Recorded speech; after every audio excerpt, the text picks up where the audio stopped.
Makassar saat ini di media sosial ya, di media Iya. sosial itu banyak sekali netizen yang selalu mengingatkan pemerintah Kota Makassar untuk segera membangun stadion seperti Stadion Mato Angin kemarin ya, Iya. di lokasi itu. Apa sih sebenarnya yang menjadi kendala sehingga stadion itu sampai saat ini belum ada pembangunan seperti itu?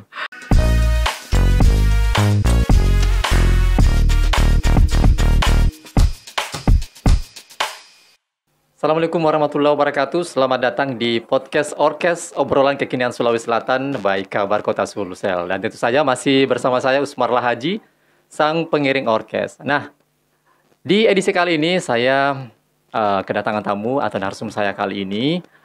Beliau dari Dinas Pemuda dan Olahraga Kota Makassar. Saya langsung menyapa beliau, ada Pak Di Dahyar, begitu ya. Siap, Kak. Kepala Bidang Pemberdayaan Pemuda Dinas Pemuda dan Olahraga Kota Makassar. Assalamualaikum, selamat datang di podcast Orkes. Pak Di, saya panggil Pak Di aja ya. Panggil Ade boleh, Kak? Boleh ada, Pak Ade, oke. Siap, ya. Oke. Waalaikumsalam. Terima kasih undangannya, Kak. Oke. Nah, apa kabar hari ini? Alhamdulillah, baik, Gitu ya. sehat. Iya. Oke, dan kita akan berbincang banyak tentang mungkin terkait dengan apa yang menjadi tugas begitu ya dari Dinas Pemuda dan Olahraga Kota Makassar seperti itu ya. Dek ya, oke. Dek, kakak, gitu kan? Benar-benar, Kak. Oke. Nah, Dek, kita akan berbincang tentang Dinas Pemuda dan Olahraga Kota Makassar. Kalau sebenarnya tugas dan wewenang dari Dinas Kota, maksud saya Dinas Pemuda dan Olahraga Kota Makassar seperti apa sih, Dek ya? Iya, terima kasih, Kak. Jadi memang kami di Dispora Kota Makassar menangani dua tupoksi yang tanggung jawabnya boleh dibilang sangat-sangat besar. Yang pertama tentunya yang sebenarnya kita ketahui itu adalah olahraga. Olahraga pastinya. Siap. Itu ya. Kemudian yang kedua adalah pelayanan kepemudaan. Pelayanan kepemudaan, Siap. oke. Jadi kalau di Dispora sendiri kita ada dua bidang yang khusus menangani olahraga, kemudian juga ada dua bidang yang khusus menangani tentang kepemudaan. Kalau di olahraga ada bidang pengembangan prestasi olahraga, ya. Kemudian yang satu lagi adalah bidang pembudayaan olahraga. Pembudayaan olahraga. Kalau di kepemudaan juga ada dua, Kak. Ada bidang pengembangan pemuda, kemudian saya sendiri di bidang pemberdayaan pemuda. Pemberdayaan pemuda. Oke, pokoknya pemuda dan olahraga begitu ya. Benar. Oke. Nah, sebenarnya seperti apa program dari pembinaan olahraga prestasi di Kota Makassar ini? Kita udah bicara olahraga dulu begitu. Boleh. Iya. Jadi tadi yang saya sebutkan ada 4 dengan kita tupoksinya masing-masing. Oke. Kalau di olahraga tadi ada 2, satu adalah bidang pengembangan prestasi olahraga. Itu yang bertugas untuk mengembangkan prestasi dan capaian-capaian daripada atlet-atlet Kota Makassar. Kota Makassar gitu. Iya, ini mungkin yang masuk di pertanyaannya Kakak barusan. Oke. Iya. Kalau yang satu Iya, Dek. Oke. Kalau yang satu bidang pembudayaan memang lebih ke bagaimana kita memasyarakatkan olahraga itu sendiri. Olahraga. Iya. Biar orang tahu bahwa inilah prestasi yang ditorehkan Kota Makassar seperti itu. Kita budayakan begitu ya. Siap. Oke. Terus lanjut. Kemudian lanjut dalam menjalankan tugas dan tupoksi kami juga dibantu beberapa organisasi atau stakeholdernya kita, yang mana sebagaimana amanat undang-undang itu merupakan adalah mitranya kami, yang mana kami juga memberikan anggaran berupa dana hibah untuk mereka juga menjalankan sesuai dengan tupoksinya. Dalam hal ini kalau di Dispora kami dibantu oleh satu Komite Olahraga Nasional Indonesia, yang mana fokus kepada prestasi yang membawahi sekitar 39 cabang olahraga. Kemudian juga ada Kormi, Kak, sekarang. Nah, ini yang itu Kormi apa sih? agak menarik. Jadi Kormi memang baru terbentuk baru sekitar kalau nggak salah 3-4 tahun yang lalu. Kormi itu adalah Komite Olahraga Rekreasi Masyarakat Indonesia. Oh gitu. Iya. Rekreasi berarti santai gitu ya? Benar. Bukan santai juga. Bukan santai. Atau piknik gitu. Bukan juga. Jadi dalam artian gini, Kak. Di KONI kan sudah jelas apa Ya. yang menjadi cabur-cabur yang berada di KONI. Oke. Yang mana semua caburnya itu merupakan cabang olahraga dengan nomor-nomor yang dipertandingkan di kejuaraan multi event. Kejuaraan multi event itu seperti Popda, Porda, PON hingga Olimpiade. Olimpiade, SEA Games dulu. SEA Games, adalah Asian Games, Asian Games dan Olimpiade kemudian gitu ya. Itu multi event. Nah, itu dipertandingkan. Tetapi kan ternyata kita juga ada banyak ternyata cabang olahraga lain yang ternyata belum tercover di 39 cabang olahraga tadi. Oh, begitu ya. Iya, dan juga ternyata apalagi kita di Indonesia, Kak. Iya. Kita punya budaya berolahraga sejak zaman dulu itu memang sudah terkenal. Ada beberapa bahkan permainan tradisional yang bahkan melegenda, dan itu juga tentunya butuh wadah, Kak. Butuh wadah Iya. begitu ya. Makanya dibentuk lah. Jadi kalau dibilang dari Sabang sampai Merauke bukan hanya kita punya bermacam-macam suku dan bahasa, tapi ternyata kita juga punya bermacam-macam olahraga. Gitu ya. Nah, olahraga itu tadi ada olahraga tradisional yang mana sudah dimainkan dari sejak dulu. Iya. Kemudian juga ada yang termasuk kategori olahraga rekreasi. Oke. Nah, ternyata olahraga tradisional ini ternyata sangat-sangat penting sebenarnya, Kak. Juga bukan sekedar sebagai pelengkap daripada KONI. Jadi untuk mengembangkan minat dan ketertarikan masyarakat, kita tidak bisa langsung langsung nge-push untuk masuk ke olahraga prestasi. Yang mana pembinaannya itu yang kita sudah tahu sangat ketat, sangat apa. Sedangkan di luar dari itu olahraga kan juga banyak yang kita lakukan sebagai rutinitas, sebagai rekreasi, sebagai fun, dan juga yang paling penting adalah bagaimana kita belajar dulu untuk mencintai olahraga itu sendiri, menyukai itu sendiri, baru kita lihat minatnya kemana, baru diteruskan ke prestasi.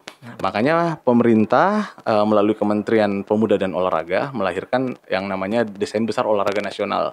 Desain besar olahraga nasional. Ini sudah diundang-undangkan sejak tahun lalu, sudah terbit, dan alhamdulillah ini yang menjadi patokan kita dalam merencanakan pembinaan olahraga ke depannya. Oke. Nah, tadi itu kan ada dua tuh.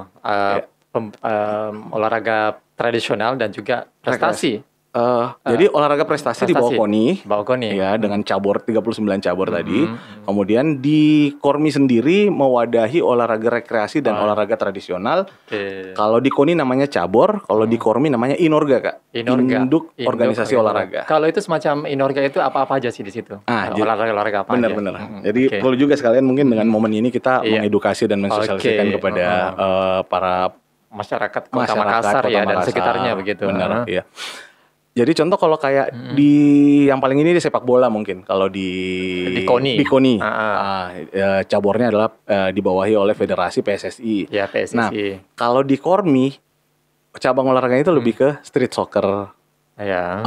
Kalau di Makassar kita punya lagi nih yang merupakan inovasi dari Bapak Wali Kota kayak golorong. Golorong itu bagaimana itu permainannya tuh golorong? Ya.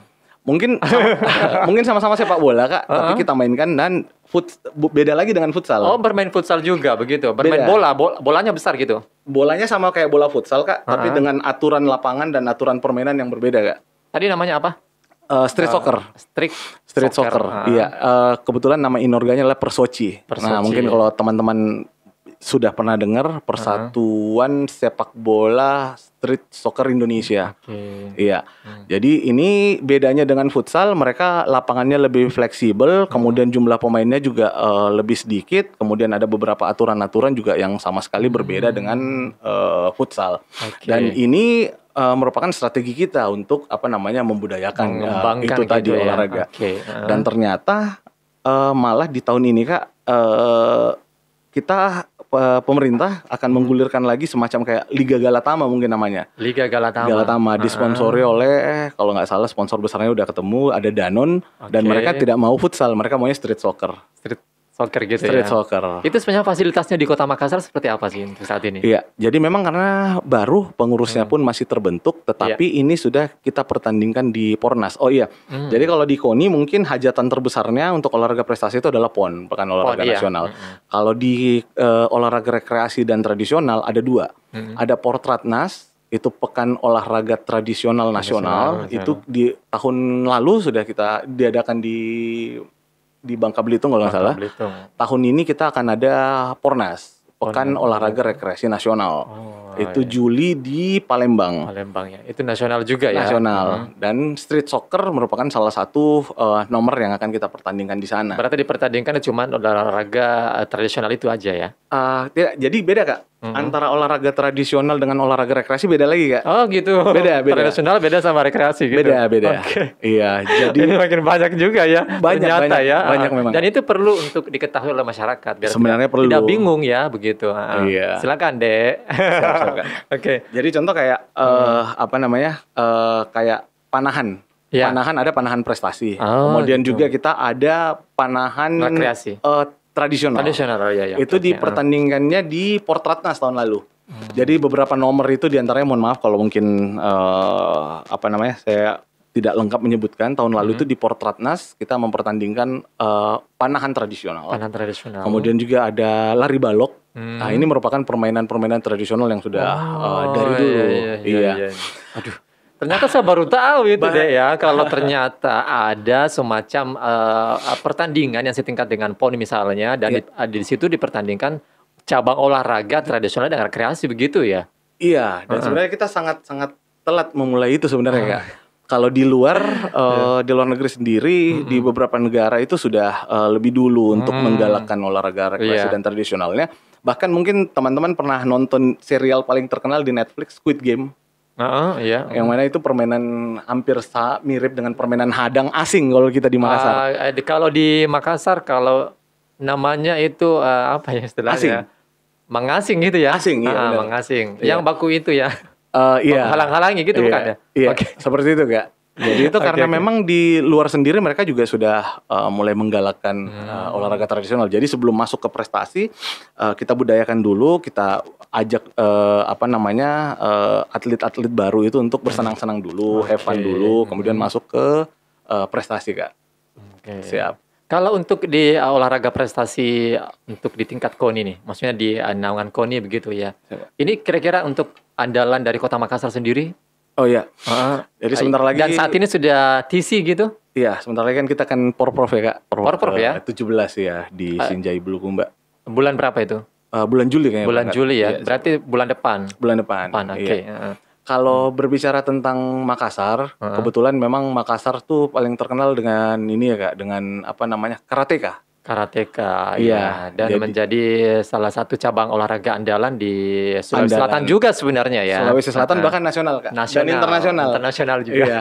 Jadi karateka kita, atlet Makassar kita itu bahkan di Asian Games kemarin kalau nggak salah dapat perak, kemudian di kejuaraan internasional karateka itu dapat dia dapat emas kalau nggak salah, kemudian barusan lagi nih yang Asian Championship itu dapat perunggu, dapat bronze. Itu atlet-atlet dari Kota Makassar ya? Atlet Kota Makassar. Oke. Iya, Kartika. Namanya siapa aja sih di situ? Kartika Gresilda Putri, atlet Inkanas. Inkanas begitu ya. Iya. Oke. Meraih medali apa sih di sana? Itu dia sudah banyak Kak kalau achievementnya. Dia rata-rata di internasional sudah sangat diperhitungkan ya. Diperhitungkan begitu, menjadi andalan Indonesia Andalan juga, Indonesia. Bahkan itu orang Makassar dan banyak beberapa lagi yang memang andalan kita memang karateka. Oke. Jadi kalau PON pun yang paling rutin menyumbang dan banyak nomor itu memang kita karateka.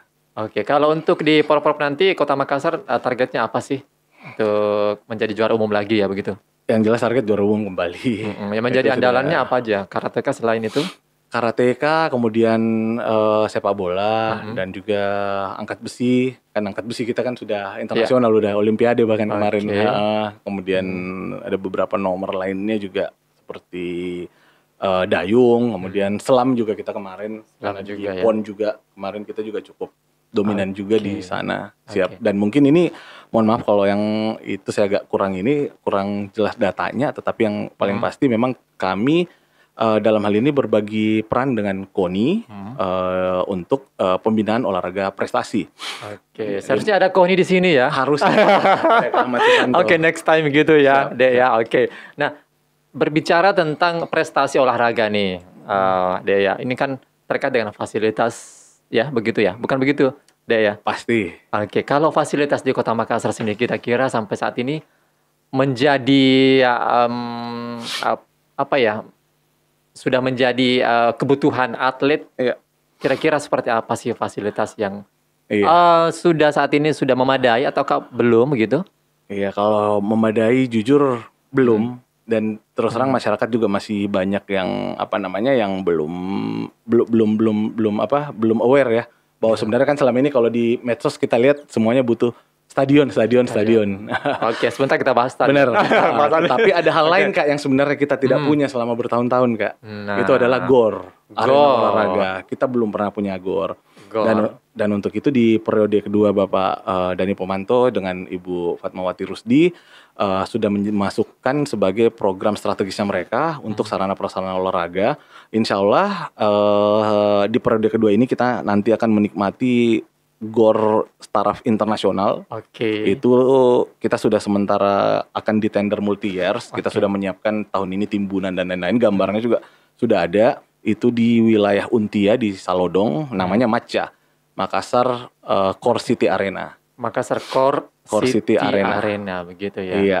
Kalau GOR Sudang sendiri gimana itu? Itu punya Pemprov. Oh, Pemprov Iya, ya. Oke. dan rata-rata daerah lain banyak yang punya GOR, justru kita tidak. Dan sebenarnya kalau ingin berbicara realnya, sebenarnya atlet Makassar itu bahkan lebih banyak yang berprestasi.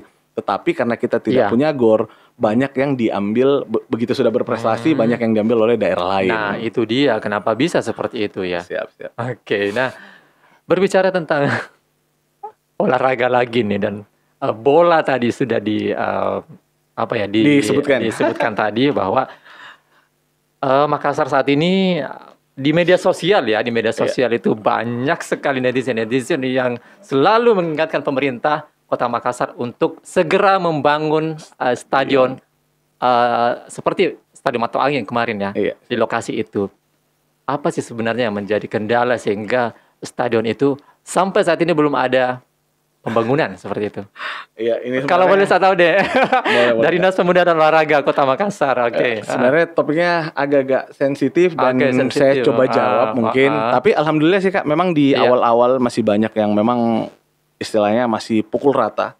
Masih banyak yang belum paham bahwa sebenarnya kewenangan untuk stadion itu bukan di pemerintah kota. Dalam hal ini kita tidak punya lahannya. Kita tidak punya lahan yang bisa kita jadikan aset untuk membangun stadion. Itu yang paling pertama.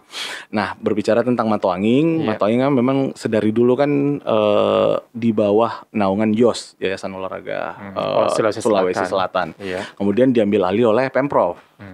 Dan ini yang sekarang mungkin kemarin sempat dibongkar dan sudah dalam tahap, kalau nggak salah sudah tahap penimbunan di tahun stadion ini. Situ, di Mato Angin. Tapi ini yang selalu dituntut oleh supporter dan juga warga masyarakat. Tetapi sekali lagi, kita tidak punya lahannya, yang punya itu adalah Pemprov, yang punya itu adalah Sulsel. Kemarin sempat kita bermohon kepada pemerintah provinsi, kalau memang Stadion Barombong tidak dilanjutkan atau gimana, apa bisa dihibahkan kepada kami sebagai aset, kemudian nanti kami melanjutkan pembangunannya.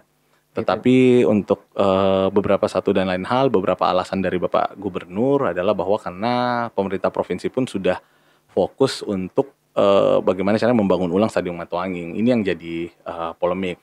Dulu-dulu Kak, sosmednya kita di Spora itu tiap kali tentang sepak bola, tiap kali tentang PSM, tiap kali tentang stadion, itu kita selalu dihajar. Tapi belakangan ini alhamdulillah sudah cukup banyak netizen yang mengerti permasalahan sebenarnya, dan sudah cukup banyak yang lumayan aware sama masalahnya. Sudah cukup banyak juga yang membela kita sebenarnya. Sudah menjadi kebal juga ya? Bukan nggak? Sekarang sudah ada yang membela. Dulu semua kontra, dulu semua melawan, menyerang. Sekarang alhamdulillah sudah ada juga yang membantu menjawab. Artinya sudah tahu bahwa seperti ini sih sebenarnya persoalannya di situ, begitu. Oke. Tapi nantinya itu Stadion Barombong itu akan dilanjutkan ketika Pemprov sudah menyerahkan asetnya, begitu? Kalau memang diserahkan, insya Allah kan Pak Wali Kota kemarin sudah berkomitmen untuk menyiapkan anggaran untuk itu. Bahkan anggarannya yang kita dengarkan cukup fantastis untuk untuk finishing stadion tersebut. Tetapi sekali lagi ya, bolanya mungkin ada di teman-teman provinsi. Begitu ya. Kalau memang diserahkan kepada kita, ya insya Allah kalau komitmennya Pak Wali Kota akan dibangun. Oke. Nah, kalau untuk kita kan sudah berbicara banyak nih tentang olahraga nih. Untuk kepemudaan sendiri, gimana untuk kepemudaan saat ini? Apa aja sih yang menjadi kewenangan untuk bisa membina pemuda-pemuda ataupun organisasi kepemudaan begitu? Iya. Ya. Jadi tadi olahraga, kemudian di kepemudaan sendiri kita ada 2 bidang yang menangani pelayanan pemuda. Pelayanan pemuda itu meliputi pengembangan pemuda ditangani oleh bidang khusus sendiri, kemudian juga ada pemberdayaan pemuda. Nah, tentu teman-teman banyak bertanya kira-kira bedanya di mana. Nah, kalau pengembangan pemuda, kami fokus untuk mengembangkan jiwa kepemimpinan kepada para pemuda. Jadi leadership, Kak. Stakeholdernya juga kita ke OKP, Organisasi Kemasyarakatan Pemuda, seperti KNPI, yang mana di bawahnya ada 43 OKP. Kemudian juga ada ada beberapa ada pramuka. Kemudian juga paskibraka. Paskibraka, pramuka, KNPI. Itu di stakeholder oleh bidang pengembangan pemuda, Kak. Jadi memang bagaimana mendorong atau melahirkan calon pemimpin di masa yang akan datang, kurang lebih seperti itu. Kalau yang satu lagi bidang pemberdayaan pemuda, itu di bidangnya kami itu kami fokus kepada pemberdayaan pemuda. Pemberdayaan pemuda adalah kami menyiapkan pemuda untuk jadi pemuda mandiri. Bagaimana caranya pemuda itu bukan hanya berpikir untuk bagaimana caranya jadi karyawan atau jadi pegawai mungkin, tetapi bagaimana mereka dapat mandiri, membuka wirausaha sendiri atau UMKM. Itu merupakan stakeholdernya kami di pemberdayaan pemuda. Jadi Dinas Pemuda dan Olahraga seperti apa untuk bisa memberdayakan itu? Untuk pemuda itu melakukan apakah misalnya training atau apa gitu? Iya. Jadi kalau di pemberdayaan kami fokus untuk menyiapkan pemuda yang mandiri, diantaranya kita fokus untuk melahirkan sebanyak mungkin wirausahawan muda baru. Dengan cara memberikan pelatihan, workshop, bantuan usaha, dan juga kesempatan untuk ekspansi usaha. Ini karena kebetulan sesuai dengan Undang-Undang Pemuda, Kak. Jadi kita dibatasi juga sama undang-undang, umur pemuda itu 16 sampai 30 tahun. 30 tahun ya, pemuda. Jadi mungkin di dinas kami ada UMKM, mungkin juga di dinas koperasi ada, di dinas pariwisata juga ada, tetapi kami fokus kepada wirausahawan muda dan juga wirausahawan pemula. Jadi memberdayakan melalui wirausaha gitu ya. Seperti misalnya salah satu contohnya kita baru saja menyelesaikan kemarin, mungkin teman-teman banyak yang lihat ada pelatihan 1000 pemuda lorong. Itu kita latih berwirausaha sesuai dengan minat dan usahanya masing-masing.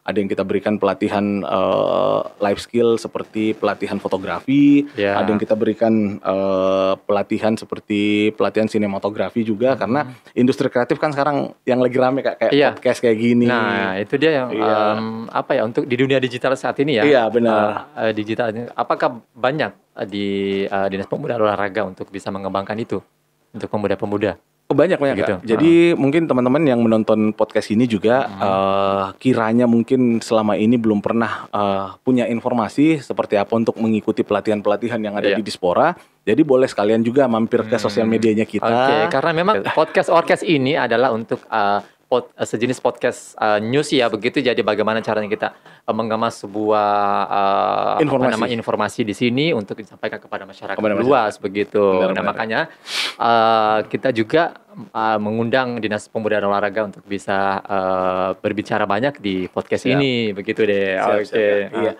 Jadi sekali lagi buat teman-teman, mungkin banyak yang kemarin belum sempat atau belum pernah dapat informasi tentang kegiatan-kegiatan pelatihan yang ada di Dispora, boleh masuk ke sosial medianya kita, Dispora_Makassar, atau boleh ke websitenya kita, dispora.makassarkota.go.id. Kalau misalnya ada ada rilis tentang ada pelatihan ini, ada kegiatan ini, teman-teman boleh langsung DM. Ada admin 24 jam yang selalu menjawab. Termasuk dia ya. Nah, kalau untuk waktu dekat ini kira-kira Dispora ada event nggak atau apa yang? Ya, dalam waktu dekat ini kami ada Makassar Basketball Competition, itu di awal Juli insya Allah. Kemudian juga kita akan ada sebentar lagi mungkin September yang paling besar itu ada Makassar Marathon. Iya, itu merupakan bagian daripada Makassar International Run Festival. Itu setiap tahun ya? Tahunan, Kak. Tahunan. Kemudian juga nanti untuk ada jet ski competition, kemudian juga ada perahu naga, beberapa yang lain ada pertandingan sepak bola antar SSB, kemudian juga masih banyak lagi. Kalau untuk kepemudaan sendiri, kami juga ada beberapa kegiatan insya Allah dalam waktu dekat ini. terutama untuk teman-teman yang di lorong, mungkin di minggu depan di hari Senin kita akan ada diskusi publik tentang perspektif pemuda, tentang pembangunan kota yang berbasis lorong. Ini kita mengundang masukannya teman-teman pemuda sebenarnya di program strategis Bapak Wali Kota tentang 5.000 lorong wisata itu. Kemudian juga akan ada Makassar Millennial Fest, kemudian juga akan ada pemilihan duta pemuda dan masih banyak yang lain. Atau mungkin ada dilibatkan dengan podcast orkes ini mungkin? Boleh Kak. Oke. Jadi pemuda tadi itu berusia 16 hingga 30 tahun 30 tahun. Nah itu yang akan dilibatkan semuanya nanti di event-eventnya begitu ya? Iya, benar Kak. Nah terkait dengan prestasi olahraga nih kembali nih, kalau kemarin kan prestasi-prestasi olahraga di Kota Makassar, atlet-atletnya itu kan banyak yang berprestasi ya, baik di internasional ataupun internasional, dan itu kan biasanya kan dijanjikan dengan bonus begitu ya. Kalau untuk kemarin-kemarin ini kira-kira bonus-bonus apa aja yang dari misalnya kemarin di SEA Games, ada tidak atlet Kota Makassar yang terlibat di situ? Ya, jadi memang kalau dari KONI sendiri memang mereka menganggarkan untuk memberikan bonus kepada atlet, tapi yang berprestasi di Porprov dan PON. PON begitu ya? Iya. Jadi kalau di PON sendiri seperti gambarannya, kalau dia olahraga dengan nomor perseorangan itu bonusnya untuk medali emas sepertinya kayaknya 50 juta kalau nggak salah Kak. Iya, kemudian ada 30 juta untuk perak dan seterusnya. Untuk di nomor beregu itu 75 hingga 100 juta. Nah, untuk yang berprestasi di tingkat internasional itu biasanya akan kita siapkan juga, tapi kan itu mungkin lebih ke dari Bapak Wali Kota langsung. Iya, karena memang memberikan bonus ya. Iya, karena kejuaraan internasional itu di luar dari ininya. Kan biasanya atlet-atlet itu kalau dijanji seperti itu terus tidak direalisasikan itu kan biasanya benar-benar. Itu yang menjadi bumerang tersendiri bisa untuk mundur pemerintah motivasinya. gitu kan. Iya. Oke, nah ini sudah banyak berbicara tentang olahraga ya dan kepemudaan begitu ya, dan mungkin Dek sudah memberikan informasi kepada warga Kota Makassar bahwa tugas dan tanggung jawab Dinas Pemuda dan Olahraga Kota Makassar seperti inilah begitu. Siap. Nah, ada mungkin kira-kira yang disampaikan untuk di podcast orkes ini, Dek, tentang Dinas Pemuda dan Olahraga untuk bisa mengajak pemuda-pemuda kita untuk bisa lebih berkreasi dan bermanfaat untuk kita sesama gitu kan, untuk semuanya gitu. Siap. Ada. Jadi mungkin karena beberapa isu-isu di kota kita ini beberapa adalah isu sosial yang tentunya juga kami sebagai tupoksi kami di Dispora itu sangat berkaitan erat. Yang kita tahu masih banyak perkelahian kelompok, tawuran antar warga masyarakat yang mana didominasi oleh pemuda Kak. Kemudian juga belakangan bahkan yang busur-busur itu pun ternyata kalau kita lihat bukan pemuda, bahkan di bawah usia pemuda pun banyak yang terlibat di sana. Dan inilah kenapa Bapak Wali Kota dan Wakil Wali Kota melalui Dispora kita diminta untuk sebanyak mungkin membuat kegiatan yang melibatkan masyarakat sebanyak-banyaknya. Jadi alhamdulillah pun karena sekarang sudah ada olahraga rekreasi, ini yang kita ajak teman-teman seperti di tahun lalu di Festival Olahraga Tradisional itu sebenarnya kita sudah mengundang pemuda-pemuda yang di utara yang selama ini mereka main-main pate, main busur, itu kita buatkan kejuaraan Kak. Kejuaraan. Di tahun lalu, tetapi mungkin ini karena baru dan mungkin kedepannya juga insya Allah akan lebih banyak lagi. Seperti kemarin juga ada kegiatan Lantang Bangia Run Race. Itu ya. Aduh, saya lupa tanyakan tadi tentang kemarin kan di bulan Ramadan itu banyak yang melakukan pertandingan itu ya, lomba lantang lari Lantang Bangia Run Race dan Lantang Bangia Street Race.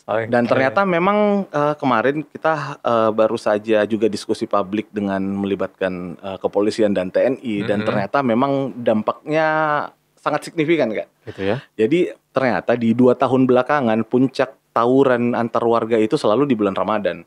Di tahun lalu dan 2 tahun lalu itu tertinggi ada 34 tawuran yang pecah.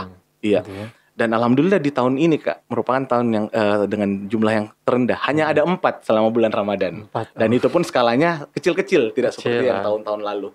Dan boleh kita bilang mungkin ini juga salah satu faktor pendorongnya adalah karena kita kemarin membuat beberapa kegiatan-kegiatan yang diikuti oleh banyak masyarakat. Yang mana kayak mereka ikut run race, mereka mungkin sudah capek pulangnya malam, mungkin istirahat, sudah tidak kepikiran lagi hal-hal yang negatif. Kemudian juga beberapa di teman-teman otomotif kita buatkan street race. Dan insya Allah dengan berbekal data ini mungkin perintah Bapak Wali Kota itu sangat jelas. Kita lebih banyak lagi kemarin untuk berkolaborasi dengan KONI, KORMI dan juga Iya. Komite Olahraga Paralimpik juga untuk teman-teman disabilitas untuk lebih banyak memberikan kegiatan-kegiatan yang positif, kejuaraan-kejuaraan baik dari sisi Iya. pembinaan dan festivalnya, Kak. Oh ya, itu juga sih Iya. Paralimpik juga ya, perlu juga ya Paralimpik, untuk iya. Kebetulan ada membina komitenya juga. disabilitas. Ada Oke. komitenya, ada Itu nasional. berprestasi juga ya, Kota Iya, Makassar. ada. Oke. Oke, terima kasih De ya sudah berbicara banyak tentang, Terima sebenarnya masih kasih. banyak sih sebenarnya, cuman gimana Waktunya ya? katanya 20 menit. Siap.